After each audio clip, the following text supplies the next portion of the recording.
आज हम लोग डेबिट और क्रेडिट के रूल सीखेंगे।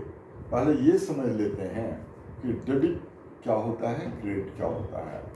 अकाउंट के लेफ्ट साइड को डेबिट साइड कहते हैं, राइट साइड को क्रेडिट साइड कहते हैं। और अकाउंट क्या होता है? अकाउंट एक पर्टिकुलर हेड के अंदर उससे रिलेटेड जितने भी ट्रांजेक्शन्स होते हैं उसका रिकॉर्ड होता है। अब डेबिट क्रेडिट के रूल को दो पार्ट में डिवाइड कर सकते हैं। एक को ट्रेडिशनल अप्रोच कहेंगे और दूसरे को मॉडर्न अप्रोच कहेंगे। ट्रेडिशनल अप्रोच से अकाउंट को दो कैटेगरी में बांट लेते हैं, personal accounts and impersonal accounts.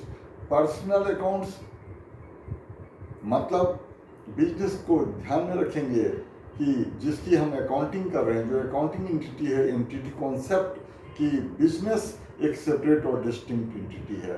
Business जिस किसी पर्सन के साथ डील करता है उनके अकाउंट्स को अपने बुक में जो रिकॉर्ड करता है उन सारे अकाउंट को पर्सनल अकाउंट कहेंगे।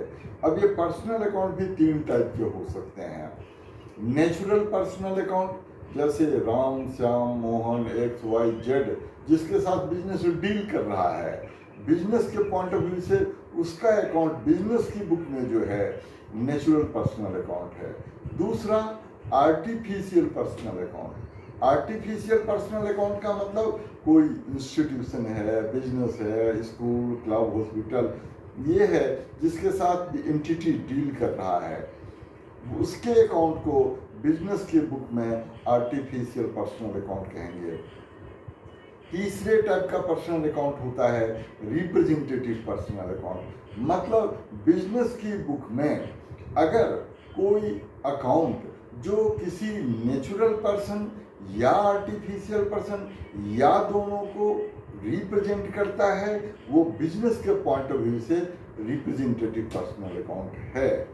जैसे किसी भी इनकम और एक्सपेंस के पहले या बाद में सफिक्स या प्रीफिक्स, आउटस्टैंडिंग या एडवांस या प्रीपेड लगा देते हैं तो वो रिप्रेजेंटेटिव पर्सनल अकाउंट हो जाता है। अब जो दूसरे टाइप का अकाउंट होता है उसको इम्पर्सनल अकाउंट कहते हैं। ये इम्पर्सनल अकाउंट भी दो टाइप के होते हैं, रियल अकाउंट और दूसरा नॉमिनल अकाउंट। रियल अकाउंट होता है एसेट का अकाउंट, मतलब बिजनेस जो एंटिटी, बिजनेस नहीं कहेंगे, एंटिटी जिसकी अकाउंटिंग हो रही है वो जो एसेट ओन करता है। याद कर लेंगे एक बार, एसेट का मतलब क्या? Economic resource owned by the entity benefiting the entity, वो बिजनेस के एसेट्स होते हैं, चाहे वो टेंजेबल हो या इंटेंजेबल हो, करेंट हो या नॉन करेंट हो, कोई भी एसेट हो बिजनेस के लिए वो एसेट का अकाउंट रियल अकाउंट होगा। और दूसरा इम्पर्सनल अकाउंट होता है nominal account. Nominal account business के जितने भी एक्सपेंसेज और इनकम्स होते हैं वो सारे अकाउंट, उन सब के अकाउंट को नॉमिनल अकाउंट कहते हैं। तो ब्रॉडली देखें तो ट्रेडिशनल अप्रोच से तीन टाइप के अकाउंट हो गए, personal account, real account and nominal account. तो एक टेबल सा छोटा सा बना लेंगे, इसके नीचे लिखेंगे type of account, debit and credit. पहला पर्सनल अकाउंट में बिजनेस पर्सनल अकाउंट में उसके अकाउंट को डेबिट करेगा जो बिजनेस से कुछ रिसीव करेगा, बिजनेस अपनी बुक में रिसीवर के अकाउंट को डेबिट करेगा। और गिवर जो बिजनेस को कुछ दे रहा है उसके अकाउंट को बिजनेस क्रेडिट कर देगा। रिसीवर बिजनेस से रिसीवर और गिवर बिजनेस को गिवर के अकाउंट को बिजनेस क्रेडिट करेगा। जैसे गुड्स सोल्ड टू मोहन, तो मोहन ने बिजनेस से सामान को रिसीव किया तो बिजनेस मोहन के अकाउंट को डेबिट कर देगा। गुड्स परचेज फ्रॉम राम, मतलब राम जो है बिजनेस को गुड्स दे रहा है तो वो गिवर हो गया बिजनेस को, तो बिजनेस राम के अकाउंट को क्रेडिट करेगा। ये समझना बहुत जरूरी है। अब रियल अकाउंट का रूल होता है व्हाट कम्स इन। बिजनेस के अंदर अगर कोई एसेट आता है तो बिजनेस उस एसेट के अकाउंट को डेबिट कर देता है। और बिजनेस से बाहर अगर कोई एसेट जाता है तो बिजनेस उस एसेट के अकाउंट को क्रेडिट कर देता है। याद रखेंगे, जैसे फर्नीचर परचेज्ड, तो फर्नीचर के अकाउंट को बिजनेस डेबिट करेगा। मशीनरी सोल्ड, तो मशीनरी के अकाउंट को बिजनेस क्रेडिट करेगा।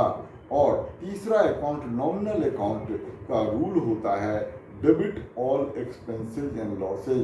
बिजनेस के जितने भी एक्सपेंसेज हैं, जो भी लॉसेज हैं, बिजनेस उन सबको डेबिट कर देता है। और credit all incomes and gains, जो भी इनकम या गेन बिजनेस को हो, बिजनेस उसको क्रेडिट कर देता है। तो ये तो हो गया ट्रेडिशनल अप्रोच से डेबिट क्रेडिट का रूल। अब आते हैं मॉडर्न अप्रोच से। मॉडर्न अप्रोच जो है अकाउंटिंग इक्वेशन पर बेस्ड है। अकाउंटिंग एक चार्ट से बना लेंगे मॉडर्न अप्रोच के नीचे लिखेंगे। पहले समझ लेते हैं कि अकाउंटिंग इक्वेशन होता है assets equal to liabilities plus capital. अब कैपिटल में प्रॉफिट को ऐड करते हैं और प्रॉफिट का मतलब होता है रेवेन्यू माइनस एक्सपेंसेस। तो इसका मतलब हम अकाउंटिंग इक्वेशन को ऐसे भी लिख सकते हैं assets equal to liabilities plus capital plus revenue minus expenses. अब अगर राइट साइड से माइनस को शिफ्ट कर दें लेफ्ट साइड में, तो अकाउंटिंग इक्वेशन ऐसा बनेगा assets plus expenses equal to liabilities plus capital plus revenue. अब ध्यान में रखेंगे कि इक्वेशन के left side assets and expenses अगर ये इंक्रीज होते हैं, एसेट इंक्रीज हो या एक्सपेंस इंक्रीज हो, तो बिजनेस इनके अकाउंट को डेबिट कर देता है। और एसेट और एक्सपेंसेस डिक्रीज हो तो बिजनेस इनके अकाउंट को क्रेडिट कर देता है। अब राइट साइड अकाउंटिंग इक्वेशन के राइट साइड में 3 आइटम हैं, लायबिलिटीज, कैपिटल और रेवेन्यू।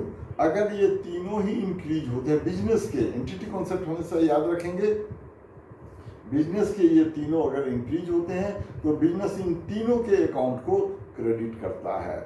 और अगर ये डिक्रीज होते हैं तो इनको डेबिट करता है। अलग अलग या मिला करके भी इसको याद रखेंगे।